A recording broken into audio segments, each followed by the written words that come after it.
Welcome back to Incorporate, the podcast for business owners presented by the UB Center for Entrepreneurial Leadership, where we dive into strategies for small business success. I'm your host, Susan Steffen, Executive Director of the UB Center for Entrepreneurial Leadership, better known as CEL.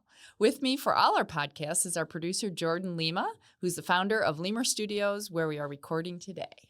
Glad to be here, and I'm excited to be here with Mr. Del Reid, a CEL classmate of mine. Mm-hmm. So I know his story in and out, but everyone gets excited about your story, Del, because you founded the Bills Mafia. Yeah, it's a weird footnote. I guess it's going to be in my life, and my whole goal is to maybe outperform that. So that's not what ends up on my tombstone, which is great. But I want to do something, more. But yeah. In today's episode, we're going to talk about businesses that do good while doing well. So Del is here representing 26 Shirts. He's the founder, a company that sells limited edition T-shirts and donates a portion of every sale to families and individuals that are facing some difficult circumstances. And we also have Curtis Knight, who's the founder of Cater Tots, which is a mission-driven food service provider offering healthy meals to low-income children throughout Western New York. So we're going to explore how they've built financially sustainable companies that also have heart and what it takes to stay mission-focused under pressure and how their causes have maybe shaped and even possibly strengthened their bottom lines. So let's start first. Welcome here today. Let's start with the story. Del, tell us, what inspired you to start your business that's tied to a cause? Tell us a little bit about 26 Shirts. Yeah, so with the advent of Bills Mafia and having that social media presence grow so quickly over such a short period of time, I had all these different people that would be reaching out to us saying, hey, can you share this or can you repost that, with these different fundraisers and stuff. And you start to become really familiar with the amount of need that is out there. And I should say I'm a co-founder of Bills Mafia, not the founder. There's three of us that really push it forward at the outset. And I'm really blessed that the three of us were all on the same page when this whole thing kind of happened, that we wanted to do something productive and good with it. We didn't want to make it about ourselves. And so we started out doing like these fundraiser tailgates and things like that. And then, like I said, a couple years into it, I really wanted to do more. And that's why I made that joke at the beginning. Like, I want to be more than just the guy who said something on Twitter. I really want to make a difference in this world. And so I had this idea to sell limited edition T-shirts. I was going to do 26 of them, just 1 year project, different shirt every 2 weeks. And each shirt would give back to a local family or a need. And now I'm 11 and a half years into that 1 year project. So 26 weeks turned into, I don't know, I can't do the math, 11 and a half times 20. It's quite a story. All right, Curtis, tell us a little bit about Cater Tots and what led you to form that company. So I grew up with a single parent, me and my sister, in a low-income area. And my mom worked 3 part-time jobs to keep a roof over our head. And we never really had much. We constantly being evicted from apartments, always having to choose between, do we not pay the heat bill, do we not pay the electric bill? We never had any food. So, growing up, I never really had any food. And, I got a meaningless job as I got older. I started working in banking and it was boring. I didn't do anything. I had no direction, had no goal. And one day I met a guy that owned a pizzeria, and he was constantly complaining that daycares were always coming in and saying, hey, can you provide pizzas or French fries or chicken fingers? And it really started becoming annoying for him, and he hated it. But it was a source of income. He just didn't enjoy it. So I was like, hey, why don't you let me provide healthy meals for these kids? I'll work for you for free. We'll develop a program, and let's just see what we can do. And he wasn't interested. So he's like, no, I'm not interested. So it always stuck with me, and still working my boring job at the bank. I was bartending in the evening, and I had no goal. I wasn't driven. I was just going through the motions. And 2007, I said, all right, well, let me just start doing a little bit of research in this. And we really didn't have a lot out here in Buffalo, so I started looking in Chicago and Houston and Los Angeles and just big cities, and what are they doing out there? And there were many programs out there that provided healthy meals for kids. I was like, okay, well, this obviously works. I just got to figure out how to do it.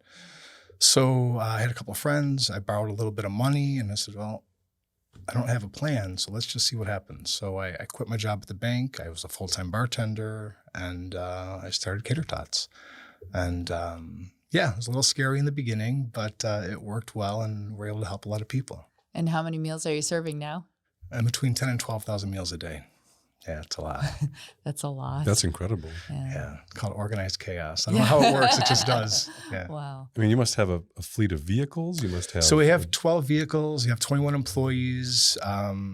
5 guys make all this food. It's they get there at 4 o'clock in the morning. They leave at 2, and it's 2 o'clock in the morning. yeah. It feels like That's a it. lot of No, meals. They get to enjoy their days. No, they're out by 2 in the afternoon. So yeah, like I said, I don't know how it works. It just does. Wow. That's amazing. And do you have a big commercial kitchen or something? Yeah, we own a kitchen out in West Seneca, and yeah, it's just we get deliveries in every day, deliveries out every day, and it's just like a fine-tuned machine. It's pretty amazing how it works sometimes. So here's my question. Del, I'll start with you. How you guys both have such passionate missions that it's awesome to hear about, but how do you balance that with margin? Like, how do you say, here's what I'm driven and called to do, but yet I still got to put food on the table and employ people and be productive and all of that? That's a great question. I think I'm still figuring out the answer to that, to be honest with you. I feel like often it's just a bunch of spinning plates, and I'm trying to, make sure everything's, balanced in terms of everything along those lines. But it's a constant learning process. And we're called 26 Shirts, but we sell more than 26 designs a year, and we sell more than shirts now, so the name doesn't mean anything. So learning how to, retail these different products that we've begun to offer and everything, it's just a matter of trying to find the sweet spot and then building the donation component in, and then communicating well, because sometimes our products are a little bit more expensive than others you might find, but making sure people understand, like, there's a giving component to this, but also making sure it's not just like, well, it's a normal shirt plus a giving component. We want to make sure that it's kind of integrated into it with the price of the item. So that's a really long answer to say, I don't know. I'm just constantly trying to figure things out and kind of like read the tea leaves and how are we doing this and how are we doing that and how's it going to work. But giving is our first and foremost. It's that's why we exist. Right. That's your why. Yeah. Yeah. So I don't know if that's a helpful answer or not, but the answer is, Well, it's, and there's definitely an appetite for it. We were talking before the podcast started here about the companies like Tom's and Bombas and Patagonia that have really, developed huge companies, but with that social and that giving component. And one of the reasons I wanted to talk to you guys today was so that, our business owners who are listening think about the fact that you don't have to decide whether you're going to be a for-profit company or a charity. There's a lot of gray in the middle there that allows companies to, again, do financially well, but also do hopefully mission-driven work at the same time. Curtis, have you found that to be a challenge too, managing? Yeah, it's especially in the beginning, it was really tough because, as the smaller we were, it was just me. So I'm the one going and meeting all these schools and seeing all these kids and having computer labs for 400 kids, and there's 2 computers in it. It's like, well, how does that work? So, in the beginning, I was definitely managing more with my heart than my head. It's like, oh yeah, I'll give you this and I'll give you that. And then I was like, what did I do? I promised, I committed to all these things. So the way I did it is I would, one thing I did when I started the business, I didn't realize that schools pay every 6 to 8 weeks. I didn't know that. So I would order all the food and I'd have payroll, and I was like, oh boy, I got a really long time before I'm getting any money coming in. So I was still working full-time bartending. I was still working construction during the weekends. And basically that was the money that I would use to fund my business. Well, when people were asking for donations and things, again, managing with my heart, not my head, I was like, oh yeah, I'll do this and do this. And then I would do my numbers at the end on Friday and go, I can't afford any of this stuff. So it was definitely challenges, but just kept my head down and said, I have to do this. And it always worked out. Well, and one of the things I think both your customers and your employees, as well as you guys have probably learned, is that in order to stay in business and be able to do the good mission-driven work that you do have to make money, right? You have to keep that profitability. And I would argue even nonprofit businesses need to understand the importance of finances, and like you mentioned, cash flow being a big one. Just for the benefit of the listeners at home too, just give us a rundown of your business model, because 26 Shirts, I know that you're making the designs, you're releasing them bi-weekly, people are buying them, and portion of the proceeds goes to a charity of your choosing. With Cater Tots, you're a for-profit kitchen that's providing a lower cost product. Is that well, it's not really lower cost. It's just, well, I guess it is a way to put it. Yeah. Our margins are very, very low. We make our money in volume.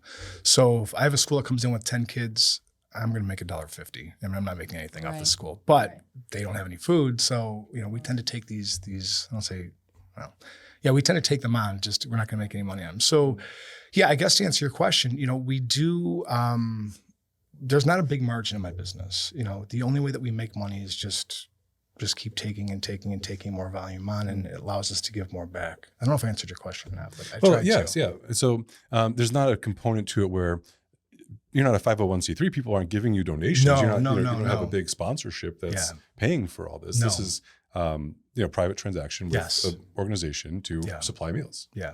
And the good news is that because we do buy such high volume, we do get, I don't want to say discounted rates, but we get food a little bit cheaper because we're buying such a high volume of food. I mean, I think at one point we're like the second highest food purchaser in Western New York. Wow. Yeah, it's like a food factory. It's more than Wow. the Bills Stadium, more than the hockey stadiums. It's a lot. Incredible. Whoa. Think about how many Yeah. meals that is. How do you measure your business success beyond just revenue? Like most businesses are super focused on the top number and the bottom number, but you guys have something in addition to that. So how do you measure success? I'm a terrible business owner. My whole goal is I just want us to be give as much as we're able to, and I just need to make sure that the rent is paid and my employees are paid, and I collect a salary as well too. Right. But as long as I'm covering those things, I always say I'm not trying to build an empire. I'm not trying to. How big can we make this thing get? I want to, except in terms of like the giving. I really that's what drives me is. Seeing the number at the top of our website, which shows how much we've donated as of that day, or we've raised as of that day. That's for me. That's the success. That's what I want to. That's my only concern. As long as my family is fed, our house is taken care of. After that, and I need a car. So as long as I'm able to, as long as I'm able to handle those things, then. I'm good, and as the business grows, can we give more? Can I hire more employees? I like to think of 26 Shirts as kind of rescuing people from corporate jobs into like a fun, Buffalo-based business, which, does a lot in the sports area, which is so important to people in Buffalo and Western New York. If I can rescue them from that, then I want to do that. I want to be the best thing that's ever happened to somebody's career. How about you, Chris? It's actually really very similar to what you're saying. It's, it's for mine, it's two ways. It's can I provide a great situation for my my employees? I guess they are my friends now. I want this to be the last job that they ever have. I want to be able to provide a stable, fun, safe work environment where they can make great money and just be able to take care of their families. We have an agreement with our schools and our contracts to, my job is to provide food for you, but I'd like to be able to do other things for them. I measure success and, hey, we're having an assembly for the kids' parents are coming in as a chorus or something. We don't have any money in our budget, but can we have like a big party for them? So, we'll make cookies and brownies and whatever. It's just success to me is, can we do more than what they're asking for? Can we exceed their expectations? Can we grow with them, build with them, help them get to wherever they want to be? Can we do that in a way that isn't financially, struggles for them?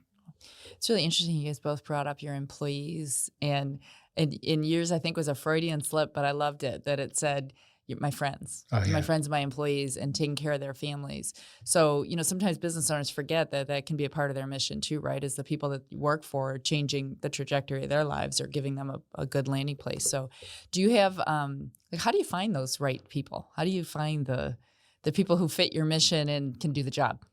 I'm still perfecting that. I used to, we would hire from Indeed, and we've gotten some great employees through Indeed. But one thing is I learned is that not always, but often when you hire somebody from Indeed, they don't always leave Indeed. So like there's somebody's looking to get a job in your field or your business or whatever, and that's fine. But for what we do, and when I do the interview process, I have this line I always give people, like we're a pretty small operation. I like to think of us as a little bit of a family, but really this business, like I'm not hiring employees, I'm hiring like parents, because we need, this is my baby, this business. Right. And I need people who are going to be invested. Like I need to know that you're going to be here for a bit. Right. Hopefully, like you mentioned a moment ago, I like to think this is the last job they'll ever have. I'm not so naive, but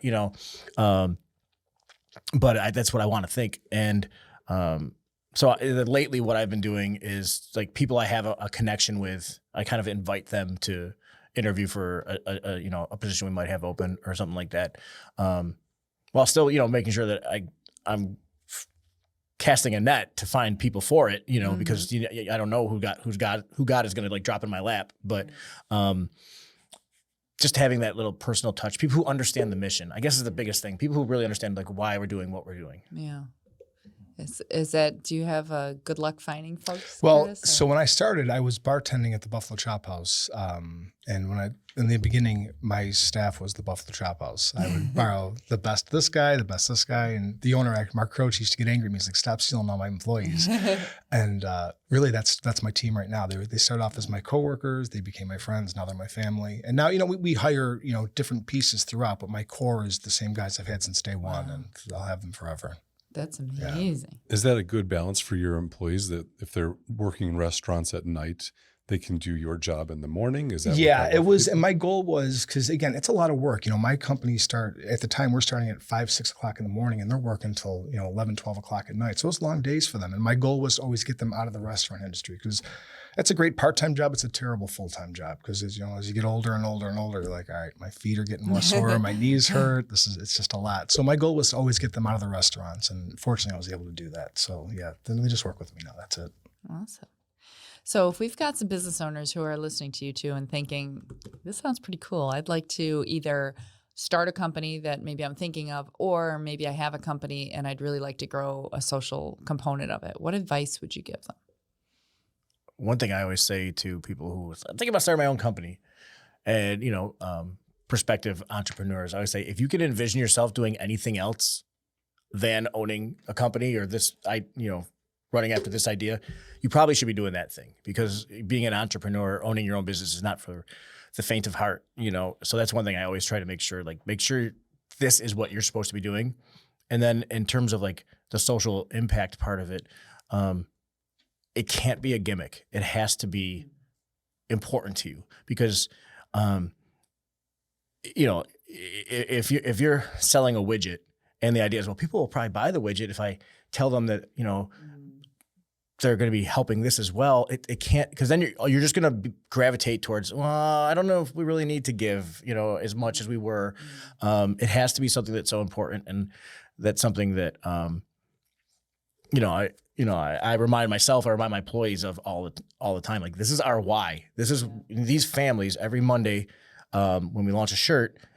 This family is our why, and all the other things are just kind of like, they're all baked into it. But really, it has to be important. So if you're going to start a business with social impact, that causes that you're going to be supporting has to be important to you. Otherwise, you're going to find reasons to slough it off or not do as good of a job or not stay as dedicated to it.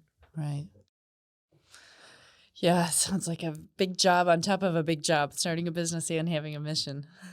So what's one mistake maybe that you made early on that you wish you hadn't or that you learned from?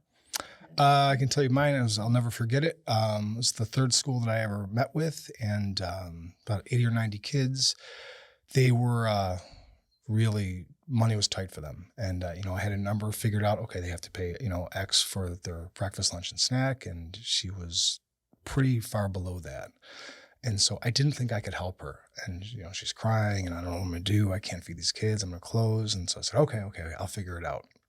So I took the contract on, signed on for a year, and lost my butt. I kept her afloat. I was just working more hours bartending, more hours construction. But I guess my advice would be, just make sure you know your numbers, and don't like Del was saying with your why. My why is help. But I was helping beyond. I knew it wouldn't work, but I was like, oh well, I'll figure this out, and it didn't. So the biggest mistake I ever made was, numbers don't lie. If it doesn't financially make sense, if it doesn't tell the right story, figure something out. But you can't commit to it. Do you ever get that, Del? Because you're the amount you're able to contribute really is out of your hands somewhat. It depends on how people react to that design or to whatever it is that you put up.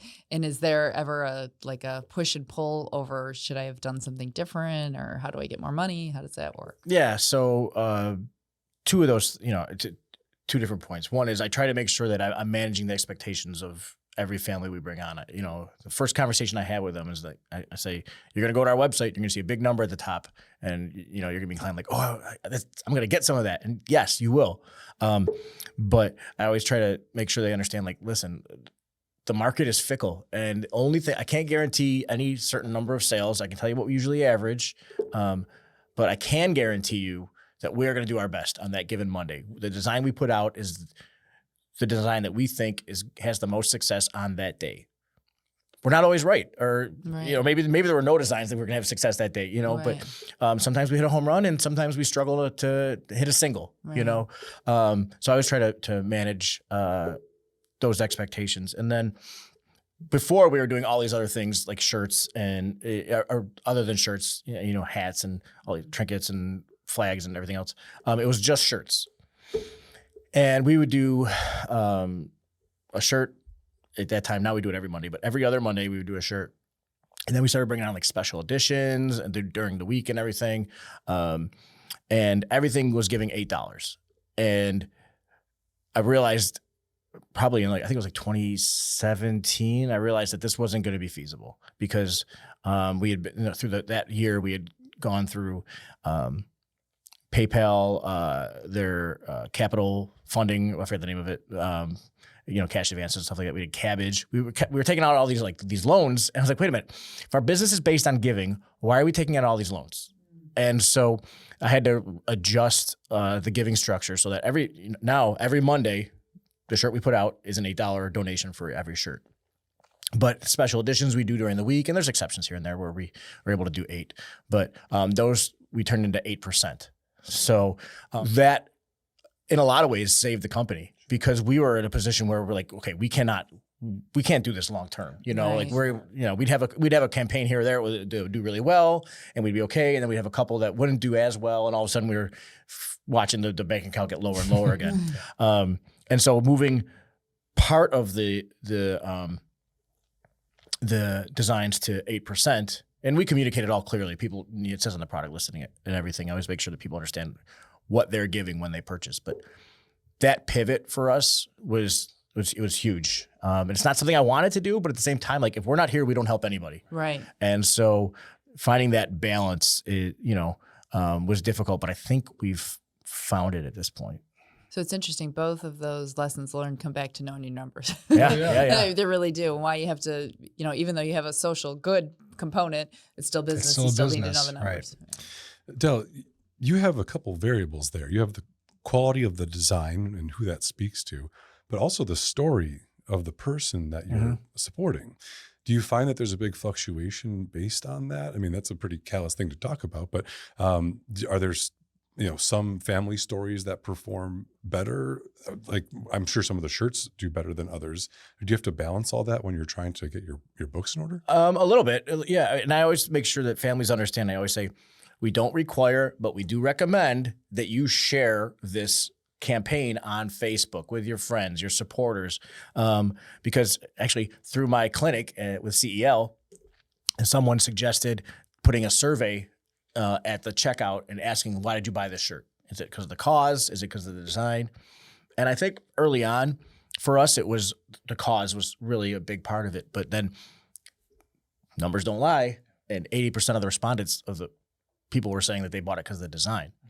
And I think that's because they know, especially with the number of shirts we put out, if they don't like this shirt, the next one is going to help someone just as worthy. Right. And so that's why I try to make sure that the families are communicating as well. And we make sure that we feature the beneficiaries in our social posts and everything so that people understand, like, this is who we're helping this week. But so there is a weird mix there, and sometimes somebody's cause will just resonate for whatever reason deeper than maybe the previous campaigns. But we vet them all; they're all worthy. But at the same time, people can't buy every shirt, right? Right. So there's some people that are kind of testing me on that. Like we have some really passionate customers, but so it's a difficult thing. But really, the families that are most dialed in understanding what we're doing. And how it works, those campaigns tend to, do better. And Curtis, your big fluctuations, I mean, you got food cost, the health of the industry or the organization that you're serving. I'm sure that goes up and down. Well, it's funny because, 2 years ago, recently, the price of eggs, and chicken, it's chicken's a huge part of what we're doing. And when chicken skyrockets, we're locked into our contracts, so we can't adjust anything. So it's like, we're getting hit this month. But we're slaves to the market. If it skyrockets, we just have to take it. There's no fluctuation on our end. I have a sidebar question here, but being as invested as you guys are into the mission and still running a company, which we know from all entrepreneurs is no easy feat in and of itself, how do you avoid burnout? Like, how do you keep going? Because so much of what you guys do is tied to your personal passion and your energy level. Like, what do you do for you? You tell me. Have you figured that out yet? I lock in an hour a day to go to the gym. And it's just no phone, no emails, it's 4:30 to 5:30. Do not bother me. I need it because I have to let it out. If I don't have that, I'm cranky, I'm miserable. I get 1 hour a day and that's it. And then I'm good. I think and there's been times when I've felt pretty burnouty, like for whether it's like weeks at a time or a day here and there or whatever. There's times where it's just like, but like I try to always remember like, holy cow, what am I doing? Like, this is amazing. Like, huge Buffalo Bills fan. I've always loved t-shirts. I love helping people. Like, I feel like I am so incredibly blessed to have this weird position that I do in Western New York and, in the business realm, in sports fandom. Like, I'm super blessed. And I know I don't take what I have for granted. So it is, I make jokes about that, about being burnouty or whatever, but really like it's hard to burn out when like I'm kind of like living a dream. I'm so blessed to be able to do this. Awesome. So when we talk about, your businesses and the passion that you have, how do you set up strategic plans for that? Like, what are you planning to do different? Or, what's your big audacious goal for your businesses that maybe it'll take you to the next level of giving or providing? I know a lot of companies have like 5-year plans and stuff. Like, I'm not that. I'm not that organized. I have like 1-year plans, I guess. Like, what's the goal for 2025? And what do I have to do so that in December, I've realized that goal or I find myself on the way towards attaining it. So that's really, for me, I'm just planning a year out because we're so dependent upon just, what is going on in Buffalo, whether it's on the field or the ice or whatever. It's hard to always manage your expectations or how to plan for stuff like that because you don't know when Josh Allen's going to speak into a microphone and like 6-7 words, and all of a sudden everybody's going to want to, buy that shirt, or something along those lines. So, just for me, it's the 1-year goal. Like this year, our goal is to expand a little bit into other markets. Start introducing our brand to other cities because we feel like people in Philadelphia love their teams, love their city, and probably enjoy helping others as well. And Chicago, Cincinnati, Indianapolis, all these. So that's kind of what we're starting to dip into. Yeah. We talked about the fluctuations of what can make someone buy, but the sports team is a huge one. It's the biggest sweating one. Every game day. The worst thing you can do is start a company based on your favorite sports team because then you find yourself like subconsciously rooting for certain things that happen during the game or when they win, it's great, but when they lose, it's like, no one's buying shirts this week. So it's the worst thing you can do. Yeah. On our end, what we're doing is we've been approached by Erie County to start looking at what we're doing for children into adult daycares and adult facilities, the low-income adult centers. So I'm working on that right now, and we've been approached by a couple large programs in Rochester to start developing a snack program for Rochester. So I don't know how it's going to work, but we'll figure it out. Some big expansions on both sides of those. Yeah, wow. It's a lot. It's a lot of hats. Now, you're providing a lot of meals for people. Yeah. There must be people out there that are trying to support you, but you're not a 501c3, so Right. they can't. Do you have any channels through which they I think our partners with both Cisco and US Foods, they really get behind what we do. So like every Christmas and every Thanksgiving, we donate 3,000 to 4,000 meals to children and their families. A lot of churches, so they can have big holiday meals for their families. So our partners at Cisco and US Foods will donate some food to us. It allows us to prepare it and do it. So we can accept donations in that respect. But yeah, I mean, it's we have people that always want to volunteer and help us cook, and honestly, it sounds like a lot to manage. So we're good. We got this. So people do offer a lot, but we get food donations sometimes from our vendor partners. Okay, so Del and Curtis, one of the things, the reason why we know each other is because you've been part of the CEL family. You both went through CEL's core program. Can you tell me just a little bit about how that maybe helped with your businesses?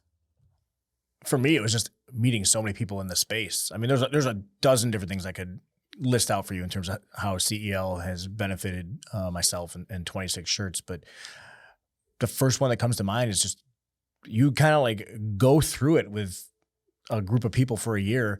And, we've developed like friendships and like business relationships with, a lot of my fellow classmates in CEL. And I hate even like mentioning that because there's so many actual really great business acumen that I picked up. I don't have an MBA. I don't have like a business degree or anything like that. So I learned so much just through all of our sessions. But if I'm being honest, that's the first thing that comes to mind is just the networking opportunities. And I feel bad even saying networking because like I've developed friendships with a lot of these people. Nice. Yeah, on my end, it was when I started my company, it was just me. There was no partners. And I didn't have a business degree. I didn't know what the hell I was doing. So CEL offered me opportunity to I had accountant advice and I had legal advice and I had marketing advice. Oh my God, like it was just so many resources I've never had before. So for me, it just allowed me to expand my little pea brain knowledge and just exploded. And it's like, we tripled in sales within 2 years of CEL. So, CEL was the best thing in the world to happen to me. I recommend it to everybody. Awesome. Great. Thank you. Well, you guys are a good testament to the fact that we like to have impact on the local community. And certainly in both of your cases, impact goes far beyond jobs and just general economic data, but actually to the well-being of Western New York. So thank you guys both for coming here with us but for all that you do, and more importantly for Western New York. Much appreciated. Thank you for having us. So both Del and Curtis are living examples that purpose and profit can go hand in hand, that you don't need to necessarily choose in a business, but that you can do good and do well at the same time. They have creative business models. They've got inclusive hiring practices, maybe staying true to a mission. These are all things that business owners can think about. It's not something that you necessarily, I think Del put it best, you're not going for a social purpose because it's going to help you get sales. You're going for a social purpose because you can't imagine doing anything else. However, it can also allow you to run a financially stable and secure business that will then allow you to give back more to your mission over time. So I think we've learned a lot about how those two things don't have to be in opposition. So if you're a business owner or maybe an aspiring founder looking to blend cause with commerce, take their advice to heart, stay focused, stay authentic, and build systems that can support both your goals and your margins. So I want to thank Del and Curtis for sharing their time and insight. And as always, if this episode sparked something for you, please share it with someone who's building with purpose as well. And keep liking and reposting everything that we do. And until next time, keep building boldly and stay tuned.